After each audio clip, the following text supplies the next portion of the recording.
கர்த்தருடைய பரிசுத்த நாமம் மகிமைப்படுவதாக. தினமும் கர்த்தருடைய சத்தத்தை கேட்டுக்கொண்டிருக்கிற என்னுடைய பிள்ளைகளை வாழ்த்துகிறேன், ஆசீர்வதிக்கிறேன். நீங்கள் ஆசீர்வதிக்கப்பட்டவர்கள்.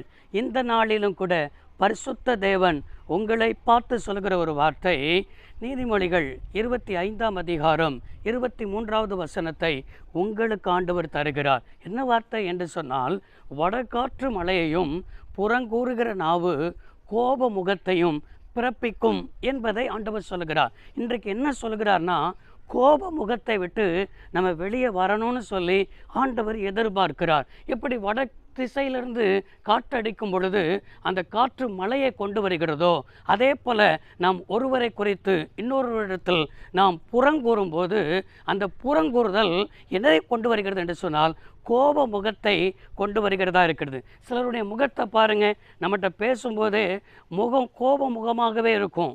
முகநாடி வேறுபட்டு போய் காணப்படும். அந்த முகநாடி வேறுபட்டிருக்கிறதுக்கு ரகசியம் என்ன சொல்கிறதுன்னு சொன்னால், புறங்கூறுகிற நாவு தான் அந்த கோப முகத்தை கொண்டு வரும் என்று சொல்லப்பட்டிருக்கிறது.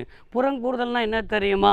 மற்றவனை குறித்து தீங்கு இழைக்க பேசுகிறது, மற்றவனுடைய பேரை அவமதித்து பேசுகிறது, பேருக்கு அவச்சொற்களை கொண்டு வருகிறது.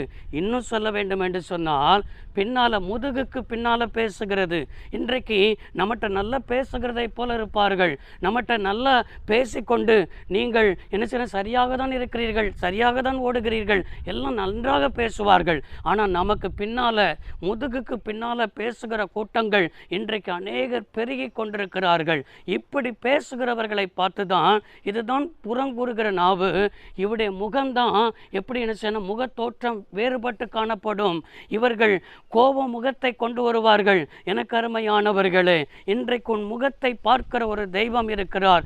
யோபுடைய வாழ்க்கையில் என்ன செய்யப்பட்டதென்றால், எல்லாவற்றையும் இழந்து போன பிறகு அவன் ஆண்டவரையே என்ன செய்தான், குறை சொல்ல ஆரம்பித்து விட்டான்.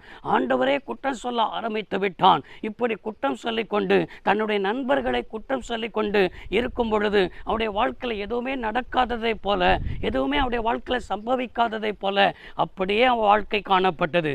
இன்றைக்கு நம்ம மற்றவர்களை குறை சொல்ல தான் நம்ம வாழ்க்கையில் மாற்றம் வர மாட்டேங்குது.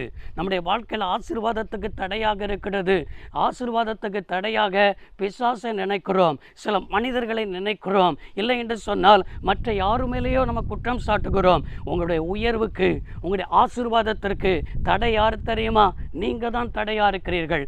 உங்கள் நாவு தான் தடையாக இருக்குதுன்னு ஆவியானவர் பேசிக்கொண்டிருக்கிறார். ஒரு மனிதனுடைய உயர்வும் தாழ்வும் எங்கே இருக்குது தெரியுமா?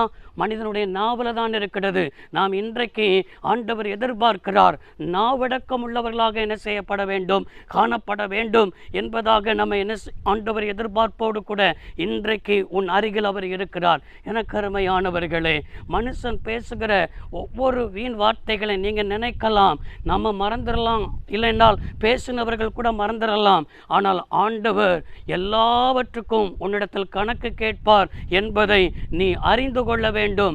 எந்த இடத்தில் உட்கார்ந்து பேசினாய், எந்த இடத்தில் போனில் பேசினாய், எல்லாவற்றையும் ஆண்டவருக்கு தெரியும். ஆண்டவருக்கு மறைவானது ஒன்றுமில்லை. எனவே இன்றைக்கு உன் கோப முகத்தை மாற்றணும். கோப முகம் மாறணும்னா உன் முகம் என்ன செய்யணும் சொன்னால், உன் முகநாடி வேறுபடணும்.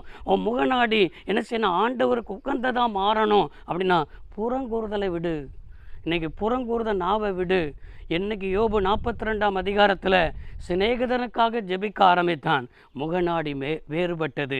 ஆண்டவர் எதிர்பார்க்கிற அளவுக்கு வந்தான். கர்த்தர் அவனை ஆசீர்வதித்தார். முன்னிலைமையை காட்டிலும் பின்னிலைமை ஆசீர்வதித்தார். உன்னை ஆசீர்வதிக்கணும்னா இன்னைக்கு நீ ஒப்பு கொடுப்பாயா? இன்றைக்கு உன் முகத்தை அவர் பார்க்கிறார். ஜெபிப்போம். சர்வ வல்லமையுள்ள தெய்வமே, அன்பு தகப்பனே, இந்த வார்த்தையின்படியே நம்முடைய பிள்ளைகளை ஆசீர்வதிக்கிறோம். நம்முடைய பிள்ளைகள் வாழ்ந்திருக்கட்டும். இன்றைக்கு கேட்ட வார்த்தையின்படியே பிள்ளைகளை மாற்றிக்கொள்ள உதவி செய்யும். இயேசு ரட்சக நாமத்தில் பிதாவே, ஆமென். கர்த்தர் ஆசீர்வதிப்பாராக. God bless you all.